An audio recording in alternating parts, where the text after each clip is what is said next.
right? That all ideas have a free ability to rise to the top because people are they're bouncing them off, and the best ones will automatically merge. But if the best ones are what money wants to emerge, then there's really a problem. And then now we have not only foundation money, but on top of this, you've got industry money, government money, right? And so your private interest, government, and foundation money all really steering the university, which is definitely a problem. And that's where you can really get, I think, false realities. Welcome to Connecting with Coincidence. I am your host, Bernard Beitman, MD. I'm a psychiatrist, and I stand on the edge between psychosis and real understanding of what reality is, and try to be able to recognize I'm never going to understand what reality is, but I can keep making incremental forays into understanding what's going on around us that we are not being told by our newspapers, by our media, by our teachers in college, other places. And we have someone here today, Michelle Stiles, who is going to help you and help me see some of the realities behind the political posturing that we see around us, some of the stories we see in the media that are used as covers for what's actually going on underneath the reality that they are attempting to have us understand or believe. So please subscribe to this channel. Please like this podcast and this particular podcast. Send me some comments. I like to respond to those. And please purchase my book, Meaningful Coincidences. And we will be talking today about manufactured coincidences. And we'll see the details of that a little bit in just a little bit. Our guest today is Michelle Stiles, located in Tucson, Arizona. And she's a contradiction in many ways that I don't know, but I know they're there because she's a teacher by nature and a contrarian by design, as she describes herself, and has a very good ability that I try to do myself with synchronicities to simplify the complex and make seminal older works accessible to the modern mind in a fresh and easy rendering. She's kind of funny in this book that she has sent me. It's called One Idea to Rule Them All. And it's very eye-opening in a broader sense than a lot of books are. And you'll get some idea of that when we are talking together. She's offered a couple of books on physical therapy, about how to do physical therapy with after knee replacement. I mean, what's she doing? A physical therapist writing this fantastically good book about the politics of propaganda here in the United States. What is this? Well, she is reflecting the polarities in her, or the kind of unlikely combinations in her. And I just suspect there's more, and she confirms that, but we may get to some of that, but we may not. This One Idea to Rule Them All is a book that is compelling, again, for me to read. I love reading it whenever I'm eating now. I like to just have that book, and that's my conversation with Michelle. So welcome to the show, Michelle. Welcome to the show. Well, thank you for having me, Dr. Beitman. I'm excited to share with you and your audience. Well, you got some stuff to share for sure, that we can can play around with, and not play around with, and get serious with at the same time.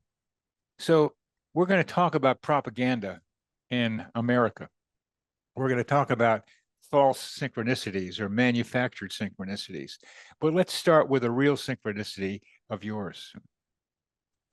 Yeah, I mentioned to you before that I had this experience where I had read a nice community article by this local fellow.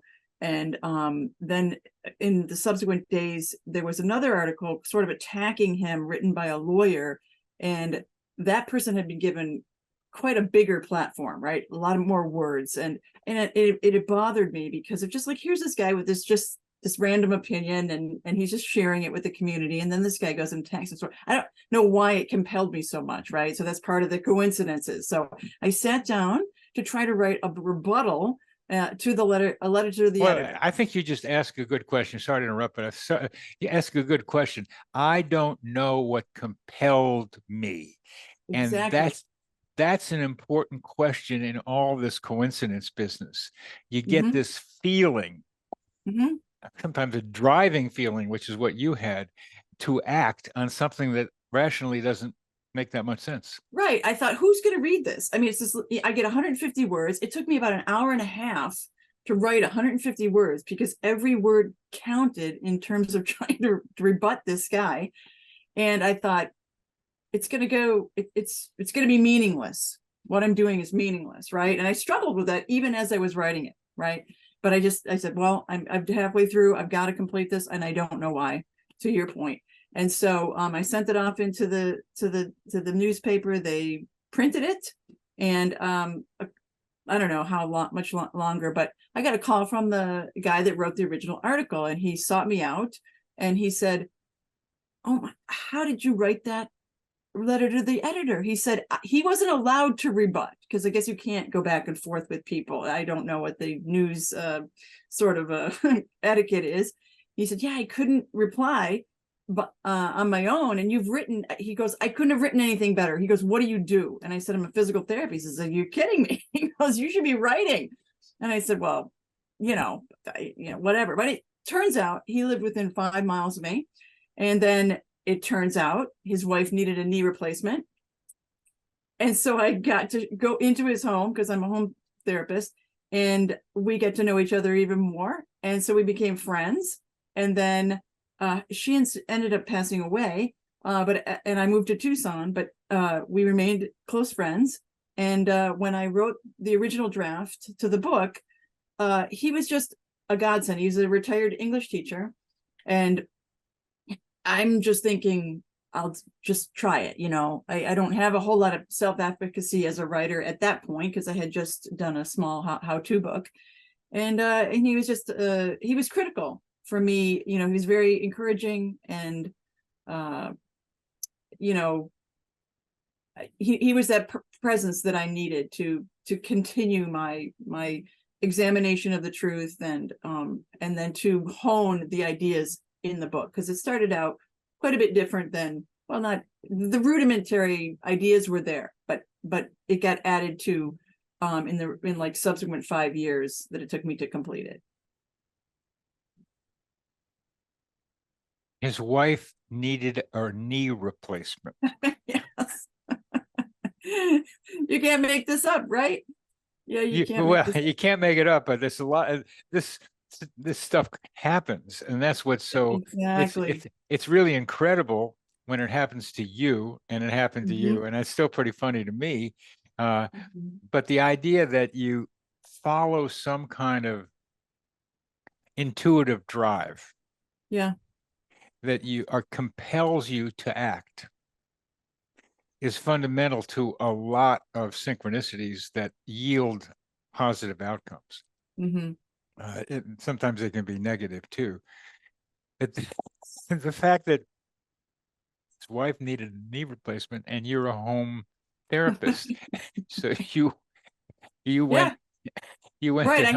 Right. I had pick the agency that I worked for. You know what I mean? So that that I would end up going there, and then we had a lot of time to share and get to know each other even better, and then that kind of forged the relationship going forward.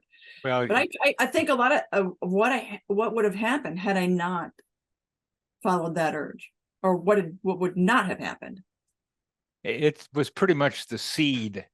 Even though you had the idea, you had to have him too, the two of you coming together in order for this thing to happen. One idea to rule them all.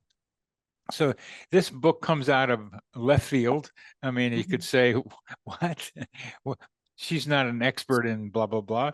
She is, because she's done a lot of reading, done a lot of extracting, a lot of careful writing with the help of her English teacher, and has a book that is important for all of us politically to be able to understand the propaganda that currently goes on in the United States and to understand its history. A key player in its history, I'm a psychiatrist, so a key player in its history was Sigmund Freud's nephew, who's on his mother's side. Bernays was his name. Just in my, I don't know what it means, but it means something to me somewhere I can't articulate. So it's been going on for more than 100 years, and actually throughout human history, it's been going propaganda to influence the mind of the population. And she's described it very nicely, and it's worth your seeing. So let's start with the synchronicity angle on this. And could you tell us how the concept of stagecraft impact false synchronicities and coincidences? And please define stagecraft. Yeah. Well, Bernays, it's funny you just highlighted him because he was the one, well, I think it was sort of his trademark. He called it stagecraft. And one of the things that he did early on was he coordinated with Philip Morris, and they, schemed together to open up the female market to cigarettes. Because at the time, just, bad women smoked. And so you had, if you were somebody who wanted to maintain their reputation, you just didn't pick up cigarettes. So he concocted this ploy, really, which was his secretary got a group of friends together, and they were engaged to march in the Macy's Day Parade, and the newspapers were alerted to where they would be stopping. And at that critical point, they rolled up their skirts, they had garters on, and they had cigarettes in the garters, and they pulled them out and they smoked torches of freedom. So they equated being able to smoke with being equal to men, and that the idea came across in the newspaper that there was these, group of women organizing to be able to smoke, when in fact it was just his secretary, and the setup was to, engage in something that would look like news, and it would signal to the people that there was some sort of, ethos bubbling up in humanity that, where women were wanting to smoke. And it was highly effective. Sales of Philip Morris increased, what, 30, 40, 50, 70% or something? Yeah, I mean, I'm sure this isn't the only thing he did, but still, it's really deceptive, right? And so he said he taught PR guys, early PR guys in the industry, you have to know what news looks and feels like, and then you have to create it. And so we talk about fake news being something recent, and in essence, stagecraft is, fake news from 100 years ago. And this particular incident, the Macy's Day Parade in what, 1920 something or other? Yeah. Well, he wrote propaganda in 1920. The book Propaganda. So it had to have been, well, maybe 1923. Yeah. Anyway, right around there. It was still before the Depression began. And what is so central to that ploy was the desire for women to get equal with men. Before women were organizing to be equal, he knew that that was a key concept. So here was a way women could be liberated, who could be equal to men, and that hits a very important button in the women. I can be liberated, I can be my own self, I can be equal if I smoke Philip Morris. Yeah. Wouldn't we call that diabolical? Yeah. He has another really good example in his book, and he says, flat out, and Gustave Le Bon says this in 1892. He said, we're not using logic and reason anymore. Here's what we're going to do. So he says a politician wants to raise taxes or lower tariffs on wool. Okay, wool is too expensive in the United States. So he says, so instead of a politician coming out and advocating that with the use of statistics and logic and reason, he said, no, we're not doing that. Here's what we're going to do. He goes, in one part of the country, let's say on the coast, high net worth individuals are going to show up to an important event in cotton suits, boycotting wool. Okay. And then somewhere else, and let's say the Midwest, another group of people are just going to protest the high cost of wool. And somewhere else, a social worker is going to do a study showing that the high cost of wool is impacting the poor, and they're freezing to death during the winter because they can't buy woolen mittens, blankets, socks, whatever. Okay. And so you're placing all these experiences into the environment where people are picking that up and saying, wool, the high cost of wool is a problem. We see it now. Okay. So seeing is believing.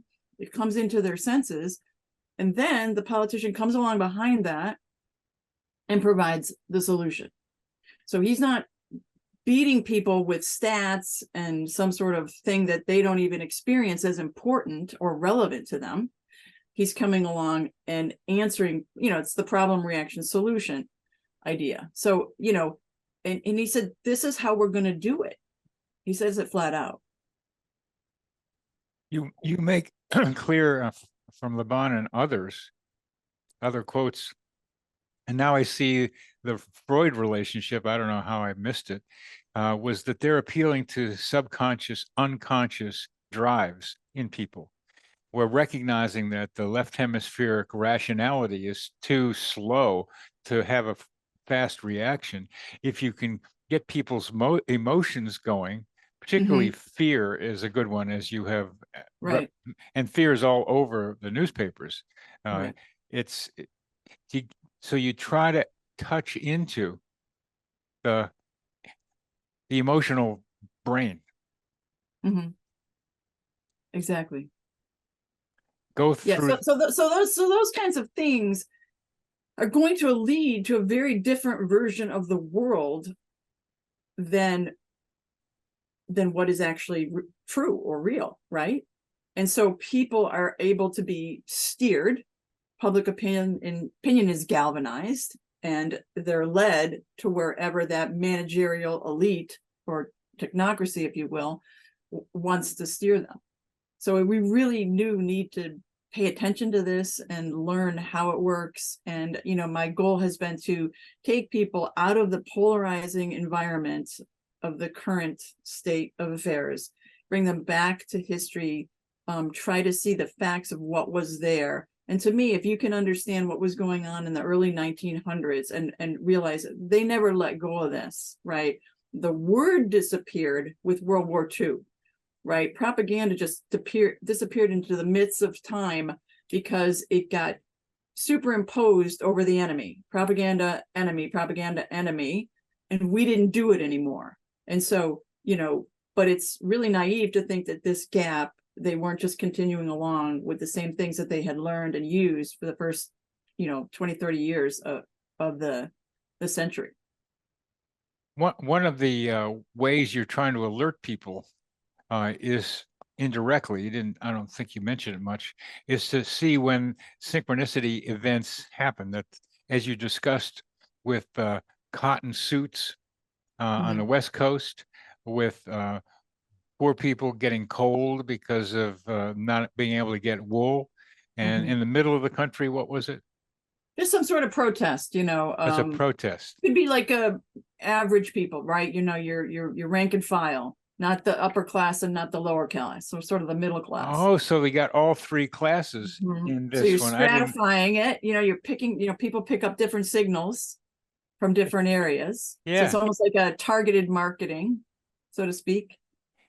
All around the same time to get all three, the wealthy, the poor, and the in between, and doing that by parts of America, the two coasts and in the middle, and that's an orchestrated synchronicity. Yes, exactly. Could you comment on that some more? Well, I mean, you just, when people start picking up those things, it's completely deceptive, Bernie. It's this thing where, like, these are staged events. They're not authentic. They're perceived as authentic, right?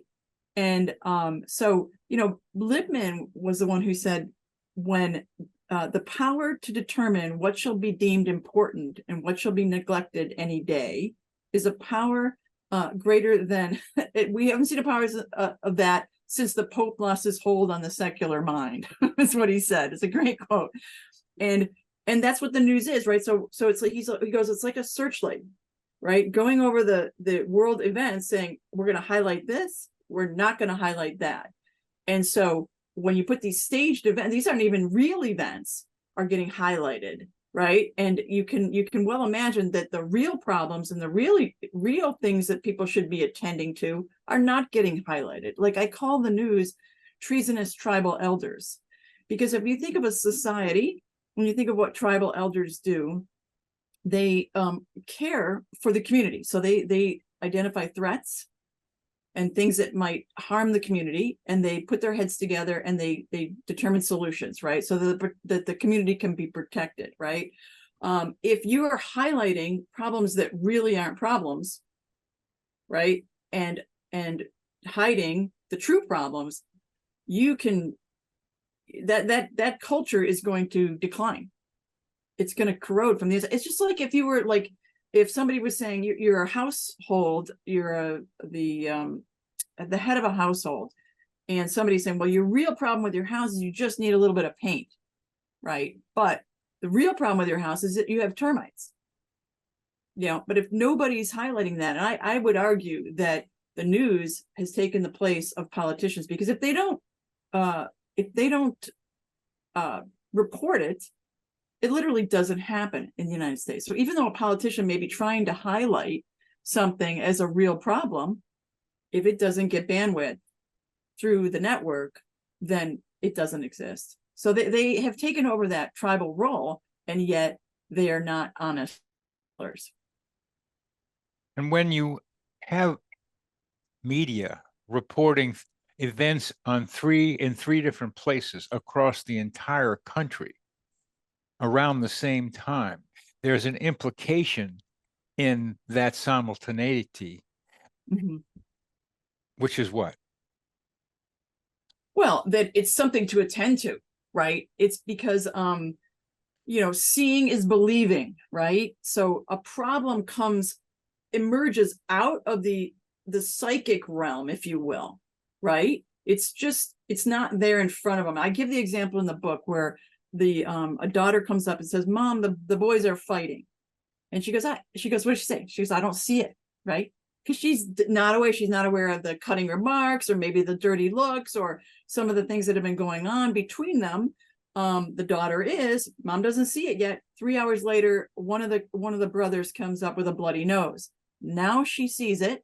It's a problem she now has to attend to. Okay, so that's, to me, what it does in the broader realm, is say, I'm seeing these events, they're real, and I must attend to that problem. Obviously, yes, we'll bless the politician to do what he needs to do now, because we've seen the problem and we're behind him. Does that make sense? Yes. And what was also making sense to me is that by having the problem appear in three different places around the same time, made it seem, as you were indicating, it's a pervasive problem. It's just not one report. Yeah. And it's happening all over the country. So it's like we talk about meaningful coincidences. It is implying a meaningfulness to this three-part serial coincidence, a meaning that gets past the rational brain, but creates emotional responses. Oh, there's something really big going on here. Well, you don't have to rationally understand it. And when you see three of them all over, it's like a slam dunk, right? It's like, oh, it must be happening, right? Because they're here, and here. Nobody could be coordinating this disparate, sequence of events. That's the important thing that you're saying here, Michelle. Nobody could be creating or coordinating or orchestrating this. Nobody could be coordinating or orchestrating this. And while we're not going to talk about it much here, the same question arises about like more regular coincidences that aren't orchestrated so obviously. Is there a coordinator or an Earth Coincidence Control Office that is creating coincidences, much like Bernays and his followers were doing? And it raises a question that you have stimulated me to be able to more clearly ask. But what do you think of that? Well, I think, I you have to how should I say this? When people with a lot of money, that's one thing you have to remember. It takes a lot of money to do this, right? This is not available to you and I. We can't create circumstances in different parts of the country, right? And so people with money can coordinate with other people, and that's where the collaboration is really a blind spot for people, because you're like, oh, who's this central coordinator sitting in coincidence command center, right? But the publicity guys were doing that, and you can look at the example in the book with the Kuwaiti witness, right? So you have this young girl who's brought in before the politicians, and she's giving a report about the soldiers throwing babies out of incubators onto the floor, and it's giving credence to us doing a military intervention there. And it turns out that this young gal, who wasn't named, as she was testifying for her own safety, as she was testifying before I think it was a Senate committee hearing, that she was the ambassador's daughter, in fact. And she had been put before the Senate by a public relations firm by the name of Hill and Knowlton, who's quite famous, actually. And so, yeah, you're like, how does that happen? As you start to pull on the threads of that, it brings up some really uncomfortable ideas about how our government is actually working. And so if you've got public relations people with a lot of money, industry, working together with politicians, and the news being, not saying offering no resistance to their collaborating and being part of their alliance, so to speak, that is the thing that most people will really block out seeing, because it represents a huge betrayal of the democratic constitutional republic experiment, if you will. Oh yeah, I like the fancy word ontological shock. We're on. That's on nice. Yeah. And synchronicities form an ontological shock sometimes. And this is a bigger leap. Oh, we have a democracy here. This can't be going on. Although there's a lot of people who are suspecting there's something else is going on around here. It's rigged. Well, it definitely is rigged, but in whose direction? It's the guy who's saying it's rigged is rigged in his direction. They don't, it's still rigged, and they can be able to say that. Yeah. Well, thanks, Michelle. How is it possible for people to create these false synchronicities? How do they do that? You've talked about it some, but talk about it a little bit more. Do you mean false synchronicities or false realities? Both. I mean, the false synchronicities lead to false realities, which is kind of what we have been talking about with the wool. But Right. So you have people using the news to plant events. They use what I call the infrastructure of belief. So you have experiences in the center. You have authorities that sort of confirm some of the eyewitness testimony that they're perceiving in the environment. You have social pressure that it comes along at a certain point when people look around and say they trust what most everybody else is doing and saying, right? Because we're herd animals, right? We don't like to be outside of the herd doing something different for the most part. And in a small communities of integrity, that works really, really well, right? But as you get more technological and things are happening and being manipulated at a space much further away from you and being brought down through the technology, it begins to be very difficult to vet those things. And so they're placing, almost like stage management in our reality, they're placing those events and those authorities, and they're steering us toward the things that the outcomes that they want. And so that's what I would say in terms of the false synchronicities, that it's all matching up, lining up, and there's the problem, there's a solution, and we're being walked along through those hoops, if you will. A false reality is a little bit more difficult to get to. You have in the 30s, during the Depression, when the universities were pretty much cash strapped, the foundations came in and alleviated that. They put, of course, foundations were a fairly new thing in the early part of the century, as the wealthy elite looked for a way to avoid the income tax, which was instituted in 1913. And so they could put a lot of, money tax deferred into these foundations. And so they were, they focused on three areas, which was education, social science, and political science, to influence at first. And so the large donations came with strings attached most times. So it was, we're going to give you this money, but this is the area we want you to study, right? And these are the people sometimes. So there was a string attached to the personnel who would be overseeing this. And they created clearinghouses that were sort of middlemen who said, well, we're going to oversee social sciences. There's vast potential here, and we want to conserve the money so that it provides a fruitful inquiry, right? That it isn't just randomly thrown. So we want somebody sort of organizing that. And that's what the clearinghouses, how they played a role. So at any rate, that can influence what comes out, the output, so the evidences. So that's what I'm getting back. How do you create a false reality? Is create the evidences for the thing that you want, right? So there's a false syllogism is this. You say, well, if your ideas had merit, you'd get funded. You didn't get funded, so your idea has no merit, right? And you see the consequences of this in alternative medicine, right? So what gets funded is big pharma and alternative medicine, because vitamin C doesn't make anybody really any money. So we don't really look into that. And so it always comes back, well, where are the research studies showing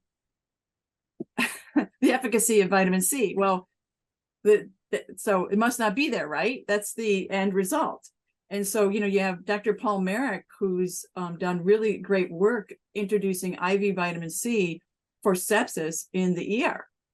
But he had to, this is an unusual thing, right? And he lowered mortality considerably by the administration of IV vitamin C, impacting, helping and assisting the immune system to beat the infection in addition to the drugs.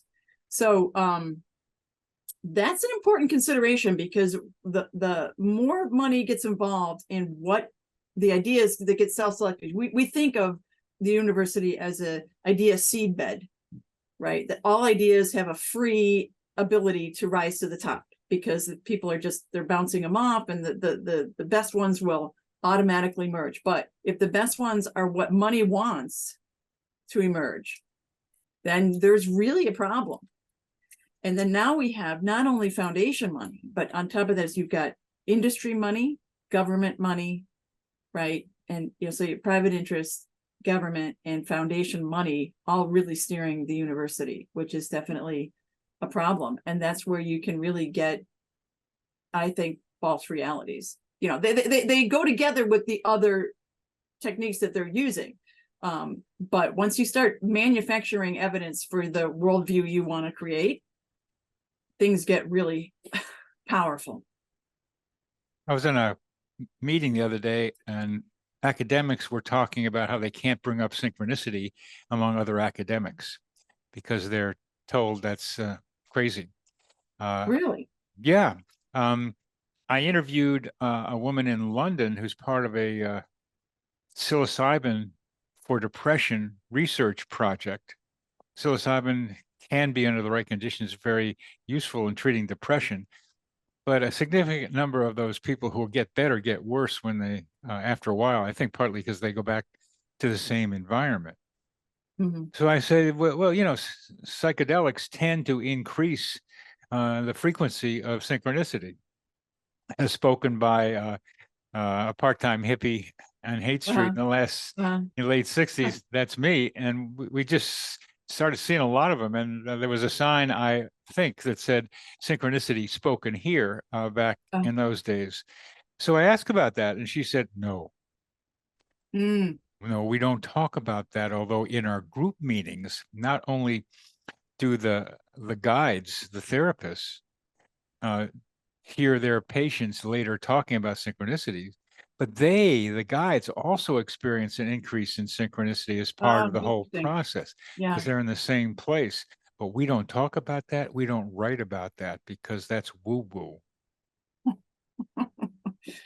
Well, And I mean, that goes to what I wrote about in the book, like the two domains of knowledge, right? The material world, right? The land of what is, right? And then the other domain, which is the domain of truth, if you will. And we've, for centuries, the domain of truth resides in mythology, spiritual inquiry, religious inquiry, right? The great stories, the myths, right?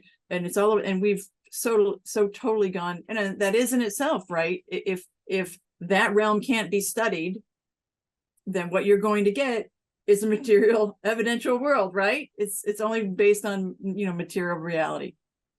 that's true, and there's more to it than that, because there is evidence that synchronicity is part of this reality by some of the studies I've done, just getting people to fill out a questionnaire, and others have done. So there's evidence reported by people of synchronicity experiences, meaningful Yeah. coincidence Yeah. experiences. So there are data for the Mhm. existence of that, but of course you have to accumulate more data. But one of my favorite comments was a story about a research paper submitted to a good journal, where one of the reviewers said the data is collected well, the research design is good, and the data analysis, the statistics was done well. The conclusions were correct based on the statistical analysis, but I reject the paper because I don't believe the outcome. Wow. Wow. Well, Yeah. that's very much in line of what you're talking about. There's not only the creation of the emphasis on material outcomes, but there is the shutting down, as you also talk about, of new ideas.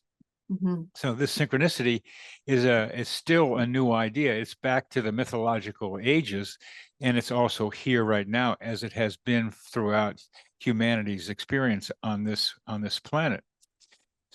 So I'm interested to see how you think the false synchronicities influence our experience of, let's say, more real synchronicities.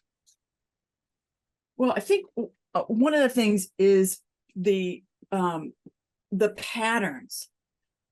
Like, for example, we get used to seeing things almost in a marketing realm, and they become what we think is real, you know? Explain that. Well, like, for example, with COVID a little bit, like, if you've got, like, in a real world, okay, I have relatives come in from out of state, and we got like 15 people, and we're gonna go eat, right? And we said, where do we want to go eat? It might take us 20 minutes. It's gonna be messy, right? You want to go over here? No, that's 15 minutes out of my way, and I have to double back. And the other one says, oh, but I had Chinese yesterday, we can't do that. And this one, it'll be take too long. They can't, right? It could take 20 minutes to a half hour for 15 minutes for 15 people to determine where they're going to eat. True?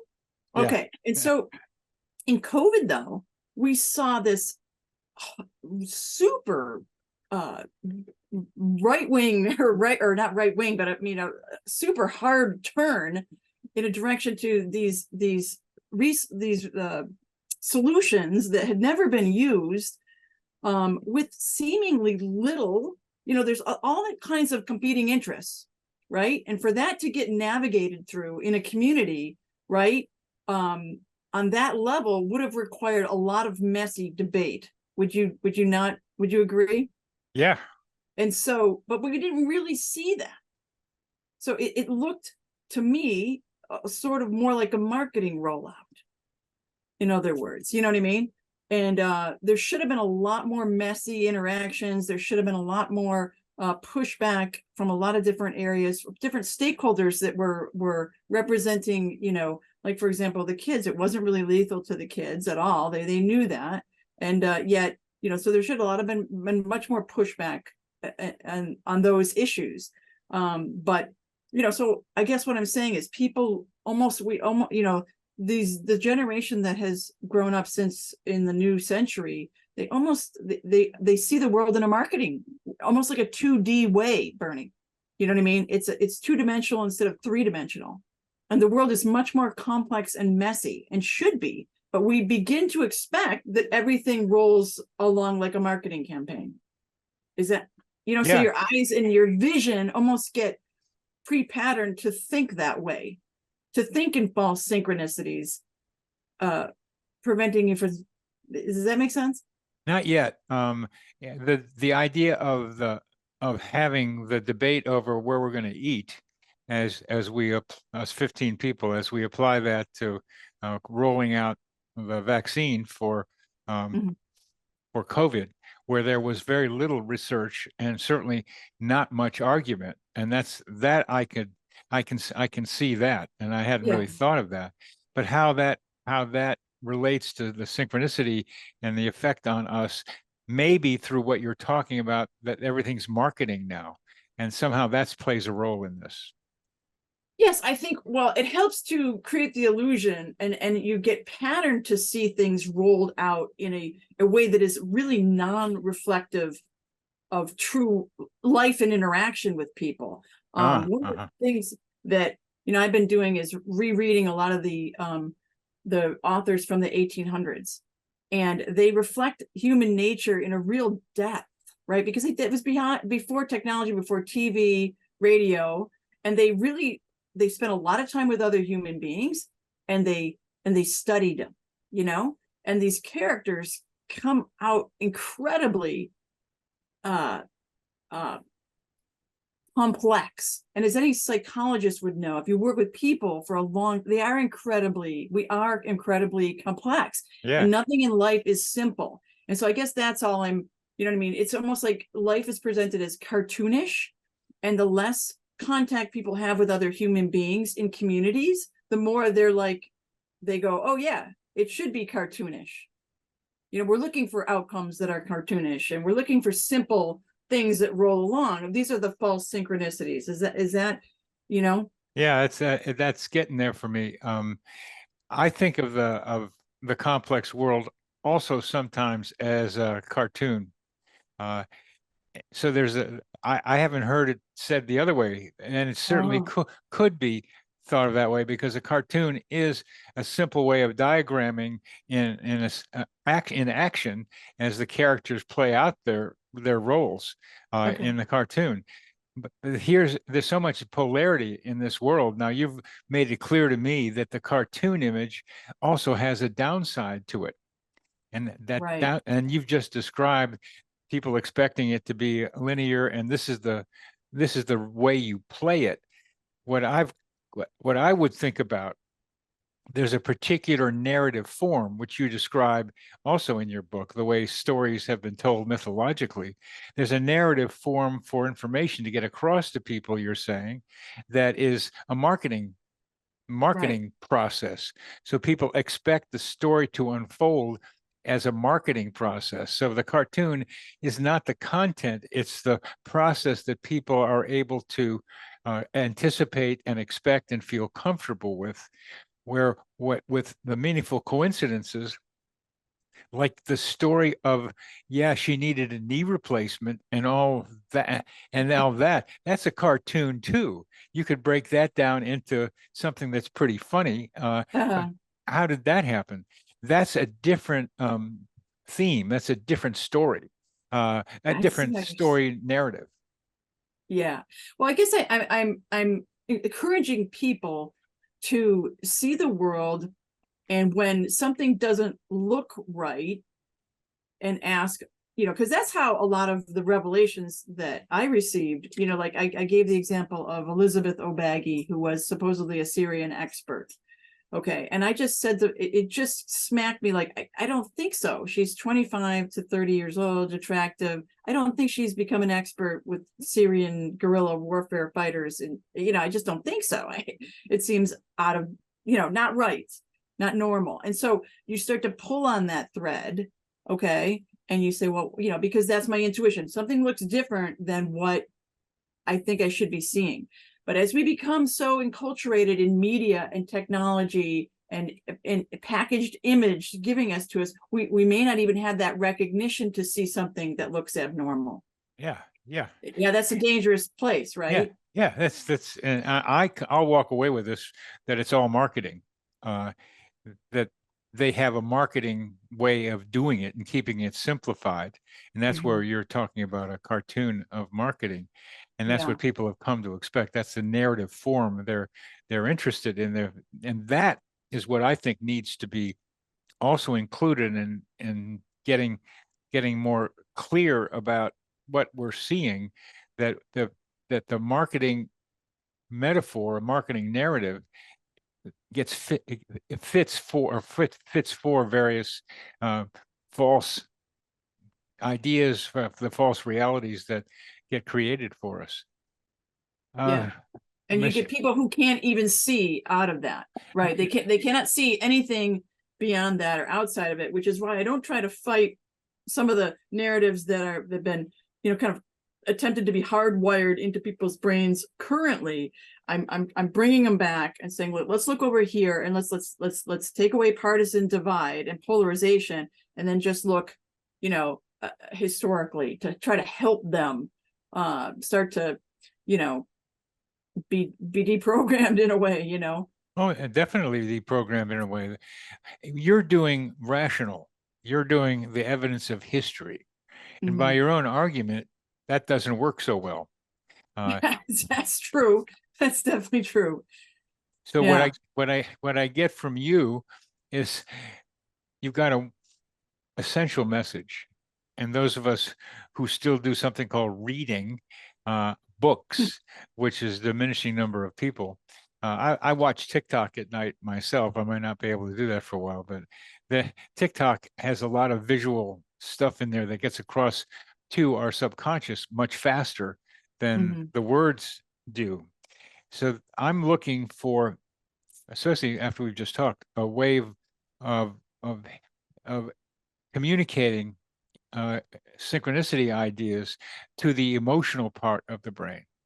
Whereas I'd rather not do fear, because that's really the best one, but there's also other ones.